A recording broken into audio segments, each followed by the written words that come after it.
es la que va a tener la bendición de compartir la palabra. Gloria a Dios. Esto se alegra, ¿no? Pareciera que se alegra. Necesito barra hoy. Bueno, entonces están bendecidos. Entonces quieren más ben. ¿Cómo? A la bien bombado. Bueno. Bueno, voy a ser cortica hoy. Voy a ser breve. Lo digo yo. Bueno, que el Señor les bendiga mucho más. ¿Agua es mía? Así es. Creo que ya eso está en las manos del Señor. Estamos impregnados de la presencia del Señor. Amén. Dios ha sido bueno con nosotros. Bueno, en esta mañana quiero compartirles con ustedes. El tema se llama Quiero que mis hijos se sienten a la mesa. Este título era una frase que escuché en mis tiempos de intimidad con el Señor, de eso que uno se levanta en la madrugada y escucha una voz y dice, quiero que mis hijos se sienten a la mesa. Así yo, ¿eso qué significa, Señor? Pero bueno, como nos han enseñado, cada revelación es una invitación del Señor a ir más por Él y más por su palabra. Entonces, cuando profundicé en esto, pues el Señor me permitió entender lo que Él quería decirnos a mí primeramente y a ustedes también en esta mañana con quiero que mis hijos se sienten a la mesa. Pero entonces quiero empezar contándoles una historia, no sé, de pronto algunos de ustedes ya la han escuchado antes. Es un experimento que se llevó a cabo hace más o menos 22 años en la Universidad de Harvard. Se llama el gorila invisible. ¿Alguien ha escuchado eso? ¿No? Qué triste. Bueno, en realidad era un video, pero como no tenemos video, vamos a usar una cosa que el Señor nos dio que se llama la imaginación. Exacto. Entonces resulta que hace más o menos, como venía diciendo, 22 años en la Universidad de Harvard, unos científicos hicieron un experimento, cogieron a un grupo de 6 personas, ya imagínense 6 personas, 3 de ellas tenían camisetas blancas, como esas, 3 de ellas tenían camisetas negras y se está empezando a chillar. Cada grupo tenía un balón de básquetbol, todos saben que es un balón de básquetbol, ¿cierto? Ya se están armando la película en la cabeza. Bueno, entonces el ejercicio era que esas 6 personas en un grupito acá empezaran a hacer pases de básquet. ¿Cómo son los pases de básquet? Por encima y por debajo, ¿cómo se llaman? ¿Trivia? ¿Trivia? ¿Algo así? Bueno, ustedes saben más que yo. Entonces había un grupo de espectadores, así como ustedes, que están ahí, y el grupo de los basquetbolistas, estaban acá, los 6 personas. ¿Qué tenían que hacer los espectadores? Contar cuántos pases hacía el grupo de las camisetas blancas. ¿Sí? Entonces ellos tenían que estar enfocados en el balón y en el grupo de las 3 personas de camisetas blancas. Bueno, entonces empezaron a hacer el ejercicio, los 2 grupos empezaron a hacer esto con el balón y a pasarse, a hacerse los pases de básquet, ¿cierto? Estaba el grupo negro con su balón y el grupo blanco con su balón. Al final, entonces, el que estaba dirigiendo le preguntó a los espectadores que cuántos pases habían contado el grupo blanco. Entonces algunos decían, no, yo conté 15, otros yo conté 13, 12, no sé qué, todos tenían diferente. Entonces les preguntó algo más. ¿Y vieron algún otro integrante en el grupo? Todos decían, no, no, no. Bueno, ¿y vieron alguna cosa inusual en el grupo? No, nada. No, nada, nada. De pronto les pregunta, ¿vieron un gorila? Todos como, ¿gorila? ¿Cómo así? Sí, un gorila negro. Entonces vienen y les pasan el video por la segunda vez. Cuando ya reconocen, ya no le están colocando cuidado a los pases, porque ya no están contando, entonces ven el gorila negro, todo se sorprende como que, ¿qué? ¿What? ¿Por qué no lo vi primero? Resulta, pasa y acontece que este experimento explica lo que se llama el error de la percepción ante un objeto no esperado. En términos científicos, eso se le denomina ceguera por falta de atención. O sea, son unos desatentos. Eso quiere decir que las personas cuando dedican su atención a un área en específico, a una situación o a un objeto en particular, no pueden percibir o no están alertas a otras cosas inesperadas o a otros objetos inesperados. Aun cuando los objetos sean prominentes y tan grandes como un gorila negro y se pase desapercibido, así sea fuera de lo normal, ellos no lo ven. ¿Por qué? Porque su atención está fija solamente en lo que les pidieron que vieran, ¿cierto? Ahora, este experimento se realizó, como les dije, hace más de 20 años, pero yo creo que hoy en día sigue sucediendo lo mismo. ¿Cuánto les ha pasado eso? ¿Cierto? Ah, que yo iba por la calle y no me saludaste. Ah, que no te vi. Pero si venía enfrente tuyo. Ah, pero es que yo venía así absorta en mis pensamientos. ¿A quién le ha pasado? Todos bajen la mano, como dice el pastor. Entonces, eso sucede hoy en día. Y eso fue un experimento, de hecho, ese experimento lo siguen repitiendo y lo han replicado por muchas partes del mundo. Pero eso también me recuerda una historia que quiero contarles. Un par de amigos. Resulta que habían tenido una semana súper complicada, súper difícil, habían pasado cosas impresionantes que les habían impactado en sus vidas. Entonces, mis amigos decidieron, bueno, no, vámonos de la ciudad, vámonos a otro lugar, a despejar nuestra mente. A reflexionar sobre todo lo que ha pasado, como a digerir, ¿cierto? Todo lo que había pasado en esa semana. Cogieron su carro, iban a un pueblo cerca donde ellos iban desde niños. Entonces, cuando iban en el carro, iban conversando ellos tranquilos, cuando de repente vieron que una persona estaba detrás, en el asiento detrás del carro. Y ellos como que, ¿qué es esto? ¿Usted quién es? ¿Qué pasó? Pero la persona a ellos los cautivó, empezó a hablarles y empezó a decirles cosas como si esa persona desconocida hubiese vivido con ellos esa experiencia de la semana anterior. Se quedaron tan cautivos por todas las palabras y tan sorprendidos que le decían, ¿cómo sabe todas estas cosas, cierto? Todo lo que nos decía. Entonces siguieron platicando por todo el camino. Cuando llegaron al pueblo, pues ya se iba a despedir, ¿cierto? La persona desconocida y les dijo, bueno, hasta luego, que esté bien. Cuando le dijeron, no, pero ya era de noche, ¿cierto? ¿Qué se van a quedar? ¿Qué se va a quedar usted en este pueblo desconocido? Venga, le invitamos a la casa para que se siente con nosotros. Entonces llegaron ellos. Cuando se sentaron a la mesa, pasó algo impresionante. Fueron llenos de una paz y de una alegría que ellos no habían sentido antes. Y esta historia la pueden encontrar en el libro de Lucas, en el capítulo 24, versículo 13 al 35. ¿Cuál es esa? Los discípulos, ¿cierto? Que se encuentran a Jesús en el camino de Emaús. Ahora, quiero que leamos la historia real. Lucas 24, del 13 al 35. En el camino a Emaús se llama.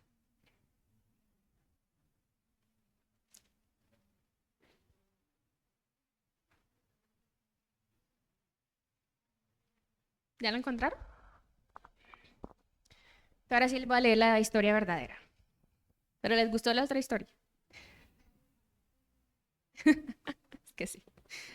Bueno, dice, y he aquí, dos de ellos, o sea, mis amigos, iban el mismo día a una aldea llamada Emaús, que estaba a 70 estadios de Jerusalén, e iban hablando entre sí de todas aquellas cosas que habían acontecido. Sucedió que mientras hablaban, discutían entre sí, Jesús mismo se acercó y caminaba con ellos. ¿Quién se acercó a ellos? Mas los ojos de ellos estaban velados. ¿Para qué? Para que no le conociesen. Y le dijo, ¿qué pláticas son estas que tenéis entre vosotros mientras camináis y por qué estáis tristes? Ahora, versículo 16, volvamos arriba y dice, mas los ojos de ellos estaban velados. ¿Los ojos de quiénes? ¿Quiénes son ellos? ¿Cuáles discípulos? La Biblia no dice qué discípulos eran, ¿cierto? Más adelante vamos a ver más o menos quiénes eran. Entonces, esos discípulos dice que sus ojos estaban velados. ¿Por qué sus ojos estaban velados? ¿Alguien se ha hecho esa pregunta? Los que estuvieron en la clase de ayer, por favor, no digan. Es que ayer di un poquito de esta prédica en la clase de escuela de música. En el versículo siguiente lo dice, en el 17, y les dijo, ¿qué pláticas son estas que tenéis entre vosotros mientras camináis y por qué estáis tristes? Ahora, sus ojos estaban velados porque ellos estaban tristes. ¿Por qué estaban tristes esos discípulos? ¿Por qué? Ok. En el versículo 18 dice, respondiendo, todos estamos ahí, versículo 18, respondiendo uno de ellos que se llamaba Cleofas, ya saben quién es uno de los discípulos, Cleofas, le dijo, ¿eres tú el único forastero en Jerusalén que no has sabido las cosas que en ella han acontecido en estos días? Entonces Jesús, haciéndose el que no sabía, ¿qué cosas? Y ellos le dijeron, de Jesús Nazareno, que fue varón profeta, poderoso en obra y en palabra delante de Dios y de todo el pueblo. Versículo 20, ¿y cómo le entregaron los principales sacerdotes y nuestros gobernantes a sentencia de muerte y le crucificaron? Pero nosotros esperábamos que él era el que había de redimir a Israel. Y ahí está la razón de por qué estaban tristes. Ellos estaban esperando, ¿cierto? La profecía desde hace más de 400, ¿cuántos años, pastor? Bueno, 400 años. Que llegara el Mesías, que los iba a redimir, que los iba a sacar de la esclavitud, y resulta que llegó el Mesías, el profeta, el varón esperado, y lo mataron. Y ya habían pasado ¿cuántos días? 3 días. Y dice el versículo, y ahora, además de todo esto, el mismo 21, la parte B, ahora además de todo esto, oye, ya es el tercer día que esto ha acontecido, como quien dice. Jesús dijo que el tercer día iba a resucitar, y ya es el tercer día, y no ha resucitado. Ustedes se imaginan esa tristeza en sus corazones, ¿cierto? Como ustedes esperar por alguien que viniera muchos años y cuando viene no hace lo que estaban esperando ustedes, ¿cierto? Entonces esas personas, los discípulos, estaban tristes, ya saben, ya conocemos la razón de su tristeza. Dice el versículo 22, aunque también nos han asombrado unas mujeres de entre nosotros, las que antes del día fueron al sepulcro. ¿Cuáles fueron esas mujeres? María Magdalena. Y como no hallaron su cuerpo, vinieron diciendo que también habían visto visión de ángeles quienes dijeron que él vive. Entonces, las mujeres ya habían visto que Jesús había resucitado porque la tumba estaba vacía. Los dos amigos, o sea, los dos discípulos, Cleofas y el otro incógnito, habían conocido la historia y aún así no creyeron, ¿cierto? Y dice el versículo 24, y fueron algunos de los nuestros al sepulcro, o sea, como a corroborar lo que habían dicho, y hallaron así como las mujeres habían dicho, pero a él no le vieron. Entonces, ¿quién habló? Y les dijo, oh insensatos y tardos de corazón para creer todo lo que los profetas han dicho. Regañados de paso. No era necesario que el Cristo padeciera estas cosas y que entrara en su gloria. Y comenzando desde Moisés y siguiendo por todos los profetas, les declaraban todas las escrituras lo que de él decían. Entonces ahí vamos a hacer un pare, entre paréntesis, y ya continuamos con la historia. Entonces hacemos un repaso. Estaban los dos discípulos, se encontraron con Jesús y no veían a Jesús. ¿Por qué? Porque, no, pero no se huelen lo primero. Porque estaban velados sus ojos. Exactamente. Ahora, sus ojos estaban velados porque estaban tristes. ¿Y por qué estaban tristes?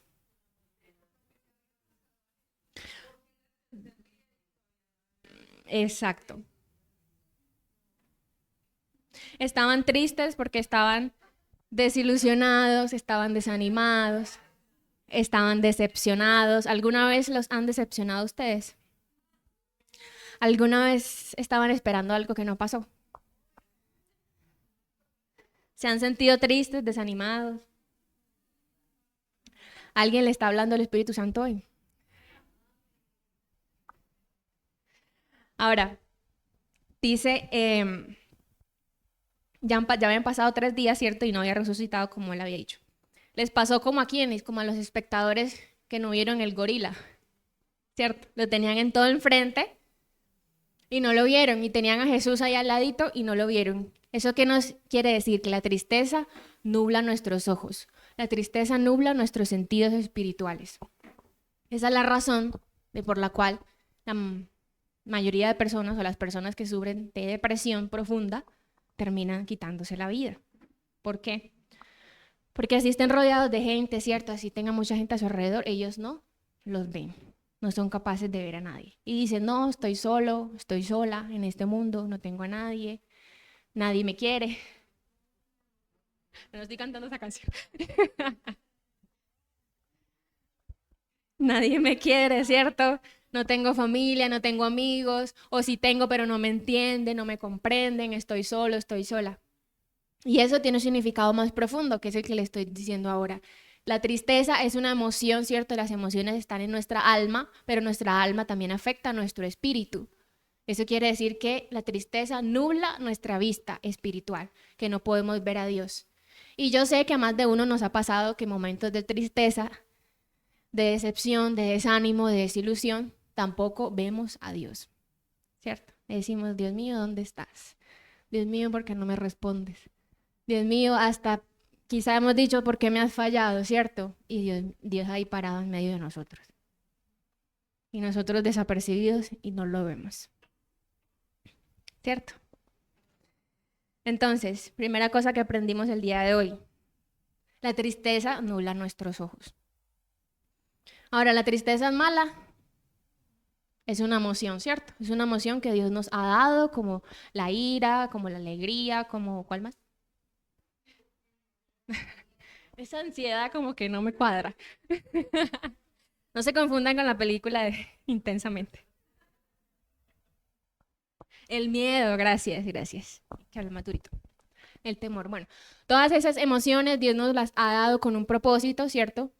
Pero también ha dado el Espíritu Santo para que a través del Espíritu Santo nosotros seamos capaces de manejar con sabiduría cada una de esas emociones. Emociones que pueden ser, otra vez digo la palabra impulsores, de la cual no estoy tan segura. Sí, bueno. Pero en momentos donde nosotros necesitamos como que un arranque, como que necesito hacer esto, el enojo nos puede servir, ¿cierto? El temor nos guarda muchas veces en ocasiones, a veces tememos demasiado, nos guarda del peligro, ¿cierto? Con la tristeza nosotros procesamos el duelo, pero ¿qué quiere Dios? Que nosotros no nos estanquemos en una estación. Lo que está destinado a ser una estación para seguir avanzando lo convertimos en una casa. Entonces nos estancamos en la tristeza entonces sigue avanzando, ya se vuelve depresión, entonces ya va más profundo. Entonces, ¿qué pasa con eso? Nosotros cada vez que estamos más tristes, más apagados, más alejados de Dios estamos, porque Dios siempre permanece en ese mismo lugar. Pero ¿qué hace Jesús? Miren la historia que hemos leído hasta el momento. Dice que se encontraron en el camino, hablaron todo el camino, y cuando ya se iban a despedir, ¿qué le dijeron? No, ya es muy tarde, me imagino que era de noche, ¿cierto? Le dijeron, no te vayas. ¿Qué pasó ahí?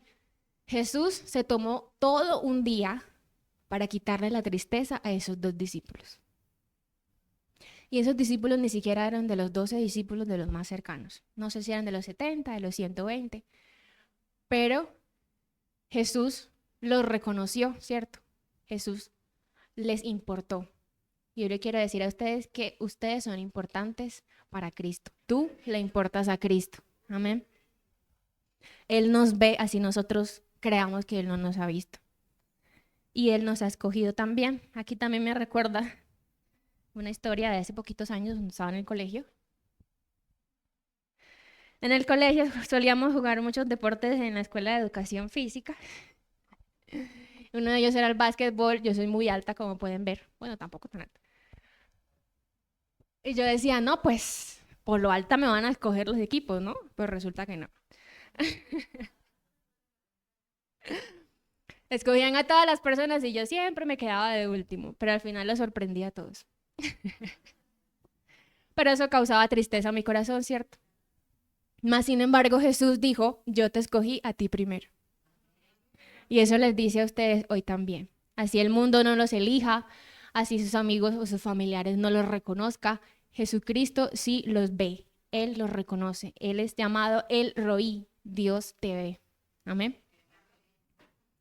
Ahora entonces continuamos con la historia bíblica. Dice, ¿en qué versículo íbamos? Iban pendiente. 22, 26, 23.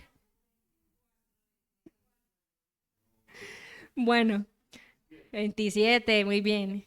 Y dice, y comenzando desde Moisés, sí, ya lo habíamos leído, y siguiendo por todos los profetas, les declaraban todas las escrituras lo que él decía.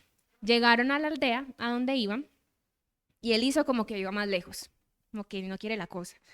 Entonces, más ellos le obligaron a quedarse diciendo, quédate con nosotros porque se hace tarde, y el día ya ha declinado. Entró pues a quedarse con ellos.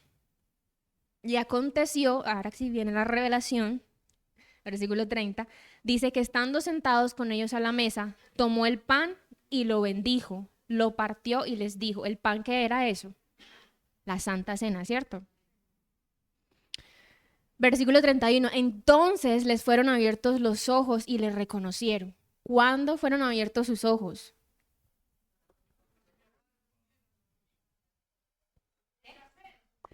Cuando Jesús partió el pan y los bendijo. Entonces aquí les tiro una perlita. La Santa Cena no es solamente para recordar la muerte de Jesucristo, la Santa Cena también es para activar y despertar nuestros sentidos espirituales. Amén. Entonces, cuando la próxima vez que vuelvan a tomar la Santa Cena, ya lo hacen con más conocimiento y dicen, Señor, gracias porque tú estás activando y despertando mis sentidos espirituales a través de esta Santa Cena, de este pan. Pero hay una segunda cosa que pasó ahí y dice... no antes. Aconteció que estando sentado con ellos, ¿dónde? A la mesa. ¿Y cuál es el título del mensaje? Quiero que mis hijos se sienten a la mesa. Entonces, ¿qué sucedió? Mientras ellos iban en el camino y les iban hablando, como que sí, esa persona, qué chévere, sabe muchas cosas. Y wow. ¿Y qué decía la palabra más adelante? Nuestro corazón ardía. En el versículo 32. Y se decían el uno al otro, ¿no ardía nuestro corazón en nosotros mientras nos hablaban el camino y cuando nos abría las escrituras? O sea, ellos reconocían que algo estaba pasando, ¿cierto? Pero no sabían quién les estaba haciendo que eso pasara. No sabían quién les estaba hablando. Cuando ellos reconocieron que era Jesús el que estaba hablando, cuando se sentaron a la mesa y Jesús partió el pan y lo bendijo. Eso que nos invita a nosotros. Nosotros en nuestro diario vivir siempre vamos de afán, ¿cierto? Como que tengo que ir al trabajo, tengo que ir a la universidad, tengo que ir a la iglesia, no hice la tarea, ay, Dios mío, etcétera, etcétera. Y así queremos que Jesús nos hable, ¿cierto? Y Jesús nos habla, el Espíritu Santo de Dios nos habla. ¿Qué pasa? Que nosotros no entendemos. ¿Por qué no entendemos? Porque vamos de afán, ¿cierto? ¿Cuándo entonces nuestros ojos son abiertos y entendemos lo que el Señor nos quiere decir? Cuando nos sentamos a la mesa, ¿cierto? Sentarnos a la mesa es un simbolismo de estar en quietud y estar en reposo. La palabra de Dios dice, estad quietos y ved que yo soy Dios.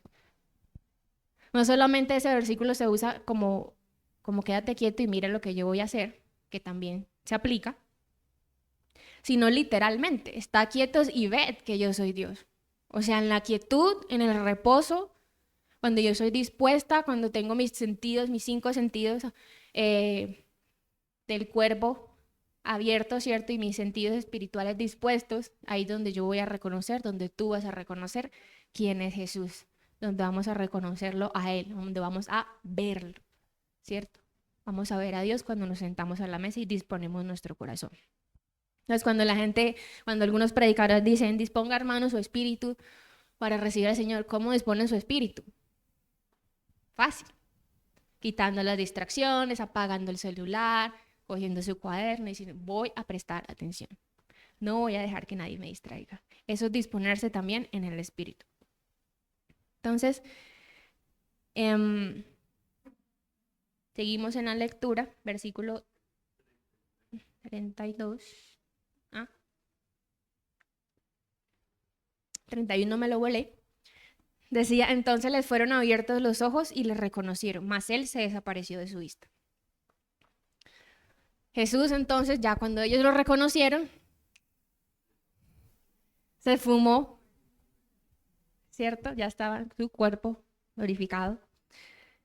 Bueno, ahí no dicen cómo pasó eso. Exactamente. Entonces, cuando nosotros, allá iba, gracias, profesor.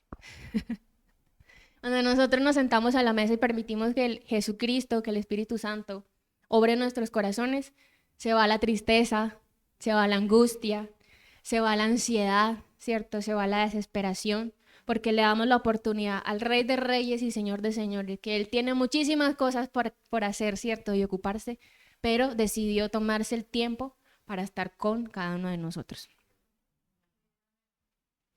Ahora, hay algo más que el Señor quiere decirnos cuando nos sentamos a la mesa. Y quiero que esta frase, si la pueden escribir los que están escribiendo o grabarse, dice, la intimidad trae revelación y la revelación forja la identidad. La intimidad trae revelación y la revelación forja identidad. Y pues esa identidad esa intimidad la vamos a tener cuando reposamos en su presencia. Vamos por favor a Mateo, capítulo 15, versículo 21.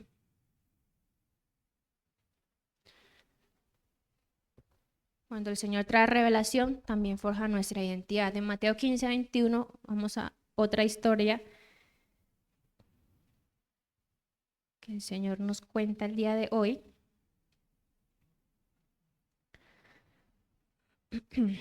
Ay. La fe de la mujer cananea. Mateo capítulo 15, versículo 21. Es que me ayuda leyendo porque me estoy gastando la voz hoy aquí. Hasta el 28. Saliendo Jesús de allí, se fue a la región de Tiro y de Sidón. Y he aquí una mujer cananea que había salido de aquella región, clamaba diciendo: Señor, hijo de David, ten misericordia de mí. Mi hija es gravemente atormentada por un demonio. Pero Jesús no le respondió palabra. Entonces, acercándose sus discípulos, le rogaron diciendo: Despídela, pues la voz está en nosotros. Él respondiendo dijo: No soy enviado sino a las ovejas perdidas de la casa de Israel. Entonces ella vino y se postró ante él diciendo: Señor, socórreme. Respondiendo él dijo: No está bien tomar el pan de los hijos y echarlo a los perrillos. Y ella dijo: Sí, Señor, pero aún los perrillos comen de las migajas de la mesa de sus amos. Entonces respondiendo Jesús dijo: Oh mujer, grande es tu fe, hágase contigo como quieres. Y su hija fue sanada desde aquella hora.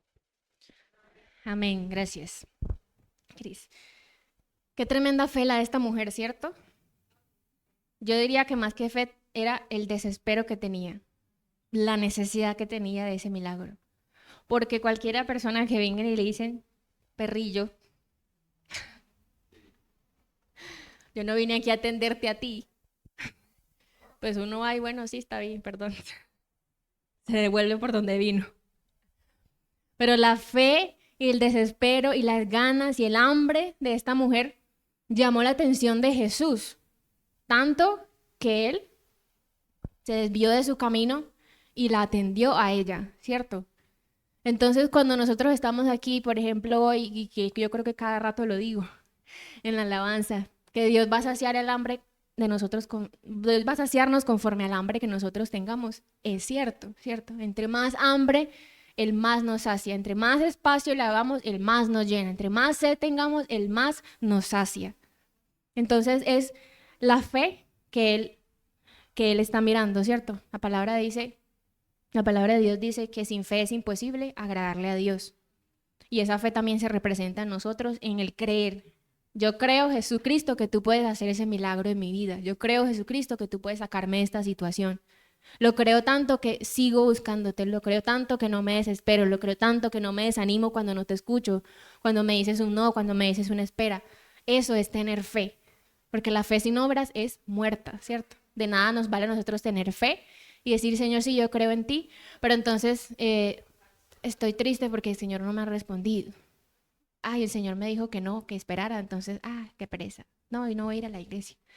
No, y no voy a visitar a los hermanos, no. La fe implica que nosotros sigamos caminando, creyendo y dando pasos.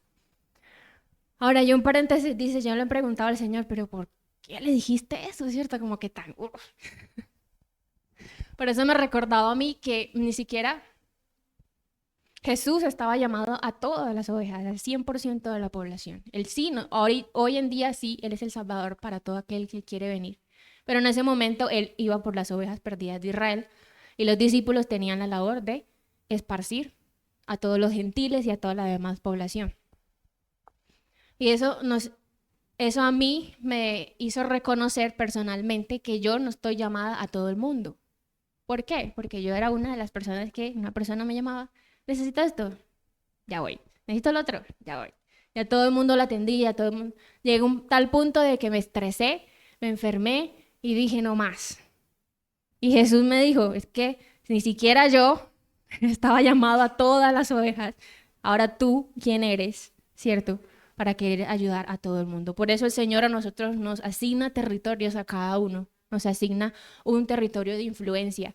Su familia es un territorio de influencia, su casa, su barrio, su escuela, su universidad, su trabajo. No, yo no trabajo en el lugar donde trabajan los hermanos, yo no estudio donde trabajan los hermanos.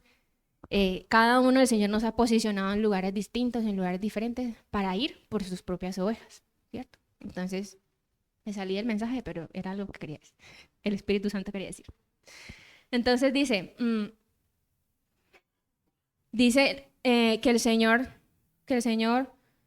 respondiendo le dijo, no está bien tomar el pan de los hijos y echarlo a los perrillos. Y ella dijo, sí, Señor, pero aún los perrillos comen de las migajas que caen de la mesa de sus amos. ¿El pan es para quién? Para los hijos. Pero hoy en día los perrillos están comiendo el pan y los hijos están comiendo de las migajas. Los hijos están comiendo de las migajas. Entonces, se invirtieron las identidades, ¿cierto? Nosotros como hijos de Dios somos llamados a gobernar juntamente con Cristo. Somos llamados a tomar territorios. Somos incluso, Él nos llama reyes y sacerdotes. Pueblo y linaje escogido, nación santa, real sacerdocio.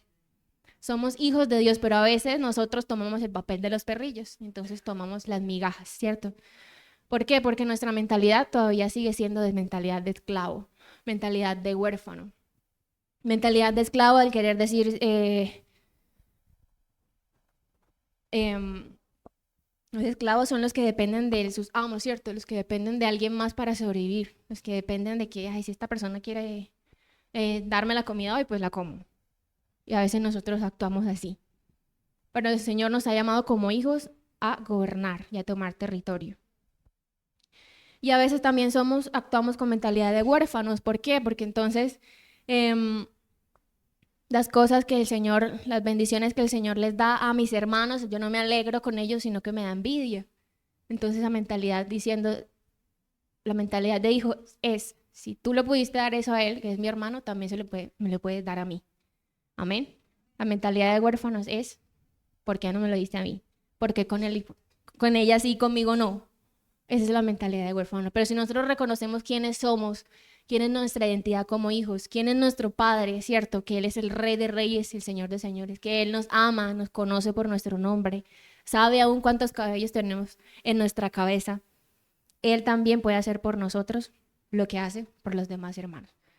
Dios quiere renovar nuestra identidad, Dios quiere renovar nuestras vestiduras y recordarnos quiénes somos. Hoy nos está recordando, iglesia, que nosotros somos hijos del Rey y sus hijos se sientan a la mesa con el Rey. Amén. La gloria a Dios. Y por último, para terminar, sí, voy corta. ¿Quieres más? En Esther 6:11 y 8:15, Si lo buscamos, por favor. Esther, capítulo 6. Todos conocen la historia de Esther, ¿cierto? Un día prediqué sobre eso. Me faltó la mitad. No, mi papá no escucha eso. Esther 6, 11.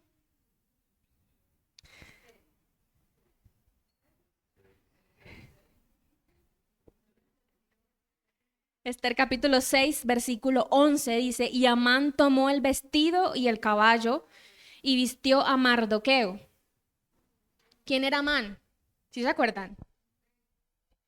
El que quería matar a los judíos. Y lo condujo a caballo por la plaza de la ciudad e hizo pregonar delante de él. Así se hará al varón cuya honra desea rey. Entonces hay un recorderis de la historia.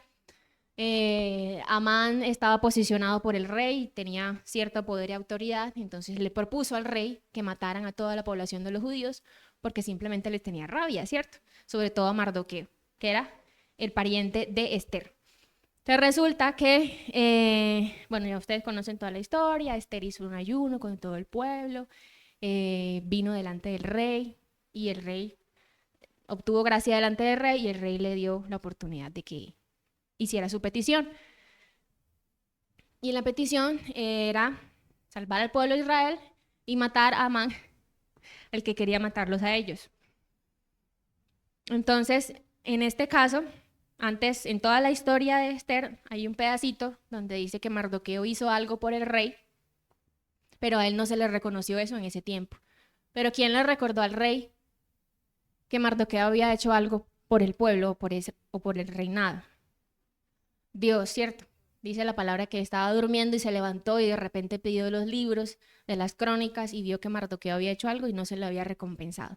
Entonces le preguntó a Amán qué harían con esa persona y Amán dijo, no, eso seguro soy yo, ¿cierto? Y ahí les dijo, póngale el vestido y móntelo en caballo y póngale una corona y paséenlo y denle toda la honra, que todos se arrodillen delante de él, etc. Porque dijo, no, esto es para mí, entonces yo pido lo mejor, ¿cierto? Entonces cuando ustedes pidan lo mejor. Pero resulta que no era para él, sino era para Mardoqueo, ¿cierto? Entonces Dios le tenía reservada la honra a Mardoqueo. Dios nunca olvida nada de lo que nosotros hacemos. Ni siquiera un vaso de agua que nosotros le demos a otra persona, Él lo olvida. Él siempre tiene la recompensa para ustedes. Amén. Entonces en el capítulo 8 de Esther, versículo 15, dice 8:15. Aquí hay algo interesante.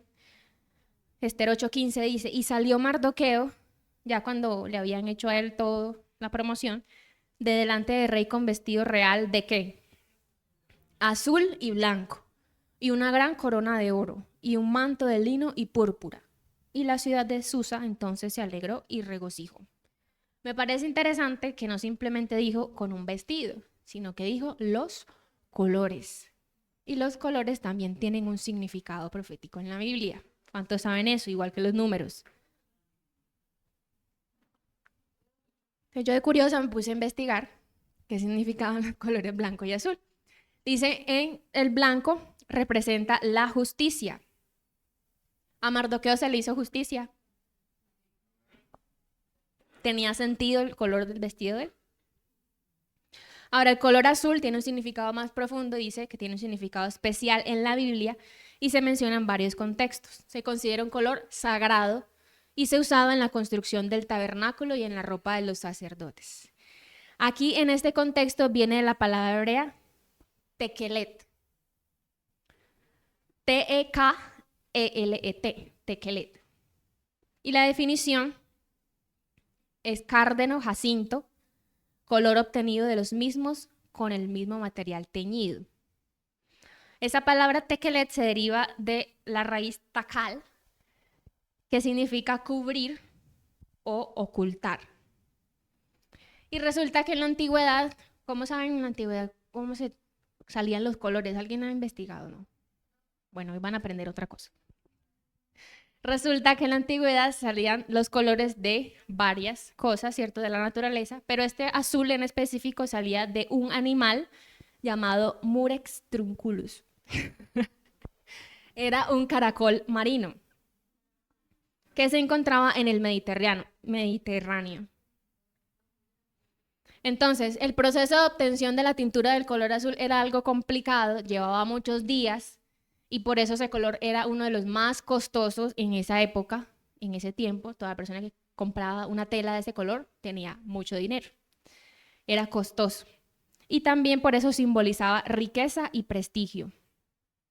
Y en la Biblia, por lo tanto, el color azul se asocia también con la durabilidad, que refleja la fidelidad, la lealtad, la verdad y la sabiduría. Entonces, yo dije, Señor, bueno, ¿y esto qué significa para nosotros? Color azul. Cuando Él decía, cuando yo decía hace un momento que quería restaurar la identidad de hijos en nosotros y que Él nos llama a nosotros reyes y sacerdotes, ¿cierto? Y que también otra porción de las Escrituras dice que nos ha vestido con ropas nuevas. Él los quiere vestir a ustedes con esas ropas nuevas.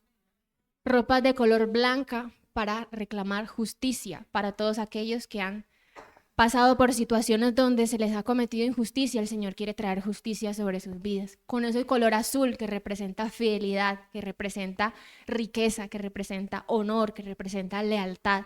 Porque eso es lo que nosotros somos. Esa es la identidad que el Señor nos ha dado a nosotros y que hemos olvidado de quiénes somos. Y por eso a veces nosotros nos caemos en la tristeza, caemos en depresión, porque no sabemos quiénes somos. Pero el Señor hoy nos está recordando, iglesia, que nosotros somos vestidos de blanco y de azul y aún de púrpura, que significa gobierno, que significa riqueza, que significa honor y que significa autoridad. Amén. Entonces, en conclusión, ya terminé. En conclusión, hoy que aprendimos o que el Señor trajo revelación a nuestras vidas, ¿cierto? Que la tristeza nubla nuestros sentidos espirituales y nuestros ojos. Y algo más que ustedes dicen, quiero escuchar la voz de Dios y el Espíritu Santo, pero a veces no me habla. Bueno, el Espíritu Santo sí nos habla, pero a veces sucede como la mamá que le dice al muchachito, no salga, no vaya para allá, no se ponga eso, no corra por ahí. Y el muchachito, déle, siga. La que la mamá dice, bueno, haga lo que quiera, ya no le digo más nada. ¿Cierto? ¿Cuántas mamás han dicho eso? Bueno, yo no soy mamá. Así mismo hace el Espíritu Santo, ¿cierto? Nos habla una y otra y 3 y 4 y 5 y nosotros déle para el otro lado. El Espíritu Santo dice, bueno, ya no le hablo más. ¿Cierto? Entonces, ¿qué pasa? Nuestros oídos se cierran por la desobediencia. Y hoy entonces el Señor nos invita a que reconozcamos que por nuestra propia desobediencia no escuchamos la voz del Espíritu Santo. Así que nosotros tenemos que reconocer delante de su presencia, pedirle perdón y pedirle ayuda, Señor, ayúdame a obedecerte, para que la próxima vez que tú me hables, yo pueda escucharte. ¿Cierto? Amén. Y también reconocimos quiénes somos en Cristo Jesús, nuestra identidad, y que como hijos estamos llamados a sentarnos a la mesa. Entonces, quiero que me acompañen de pie, vamos a orar.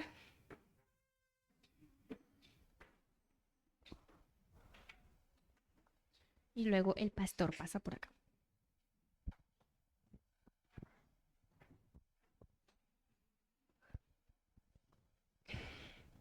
Amado Señor, gracias te damos, Espíritu Santo.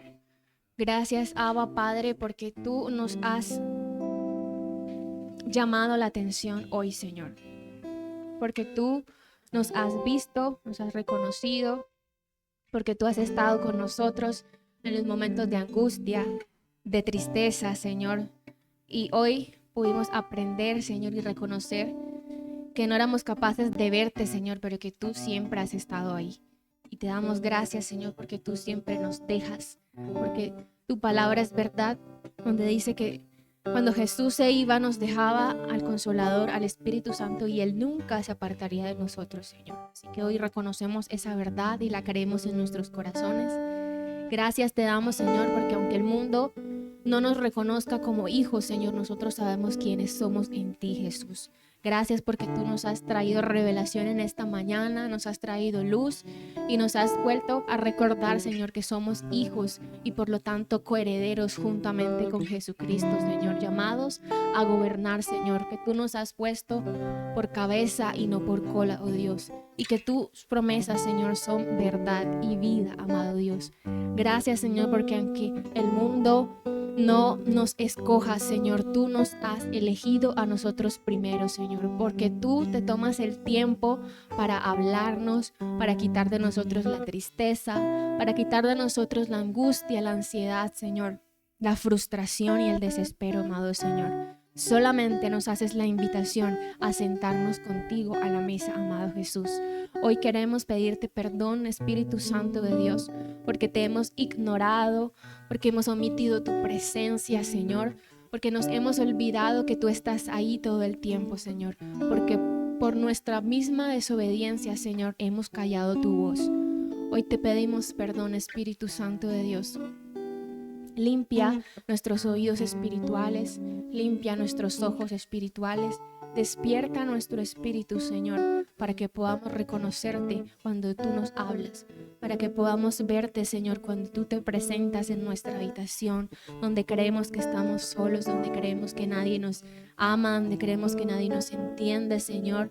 Sabemos que tú has estado allí simplemente esperando que nosotros podamos abrir nuestros ojos, Señor, y podamos verte y podamos reconocerte, Jesús, porque tú anhelas sanar nuestros corazones, Señor, porque aún quizá el desespero tuyo, Señor, porque nosotros te reconozcamos, es mayor que el propio desespero de nuestras almas, Señor, por la situación por la que estemos pasando, Señor. Gracias, amado Rey, porque tú lo diste todo en una cruz del Calvario por nosotros. Pero con eso no bastó, sino que sigues luchando por nosotros, sigues trabajando para que estemos delante de tu presencia, para que te reconozcamos, para que reconozcamos nuestra identidad. Gracias, papá, porque hoy nos has vuelto la mirada hacia ti, Señor, porque hoy nos has llamado nuevamente hijos, porque hoy nos haces el llamado hijos. Vengan y siéntense conmigo a la mesa, que tengo infinidad de cosas para decirles. Gracias, amado Señor, porque tú nos haces esa invitación. Y hoy te queremos decir, henos aquí, Señor, aquí estoy. Quiero sentarme a la mesa contigo, quiero estar todos los días contigo, Señor. Quiero reconocer tu presencia, disfrutar de estar en tu presencia, Señor. No quiero ir solamente para que me digas qué tengo que hacer, o para que me ayudes a solucionar un problema, o para que me des dirección y guía, Señor. Todo eso viene por añadidura, Dios. Quiero sentarme a la mesa contigo, Señor, para reconocerte, para que mis ojos sean abiertos, Señor, y yo pueda verte, Señor, para que tú sanes mi corazón, Señor, porque es en tu presencia, Dios, donde vamos a ser sanos. Es en tu presencia donde vamos a ser libres, Señor. Es en tu presencia, Señor, donde vamos a reconocer nuestra identidad, la cual tú has querido darnos, Señor, desde el principio, Señor, desde antes de la fundación del mundo, Señor. Nos has llamado y nos has escogido para ser profetas ante las naciones, Señor. Por eso hoy estamos aquí, Señor, rendidos delante de ti una vez más. Queremos obedecerte y hoy te pedimos, Señor, ayúdanos a tener fe para seguir creyendo en ti, Señor. Ayúdanos, Señor, como decía ese discípulo, en nuestra propia incredulidad, Señor, esa persona que necesitaba creer por ese milagro, Dios. Hoy nosotros reconocemos que ni siquiera sin ti podemos tener fe, Señor. Te necesitamos para todo, Señor, incluso para tener fe y creer en ti, amado Dios. Hoy damos ese paso, Señor Dios, y ese compromiso de buscarte de día y de noche, Señor, de disfrutar de tu presencia, de reconocer quién eres tú, amado Señor. Y sabemos, Señor, confiamos, y yo sé que en tu presencia saldremos sanos, Señor, que en tu presencia saldremos libres y que ya no habrá más confusión y que no habrá más duda, que no habrá más frustración, Señor, ni más desespero, y aún la sabiduría que necesitamos para manejar nuestras emociones, tú nos las darás, Señor. Gracias, Espíritu Santo, por este tiempo. Gracias por la revelación que has traído a nuestras vidas. Que sea luz, Señor, en nuestros corazones, Señor. Y así como la has traído a nosotros, Señor, que nosotros también podamos ser luz para otras personas, Señor. Porque tú nos has llamado a ser luz y sal, Señor, como luminares en el mundo, Señor. Y como sal, Señor, para que otros también puedan reconocerte y abrir sus ojos delante de ti, Señor, y saber quién eres tú. Te damos toda gloria y toda honra, Señor, en el nombre de Jesús. Amén y amén.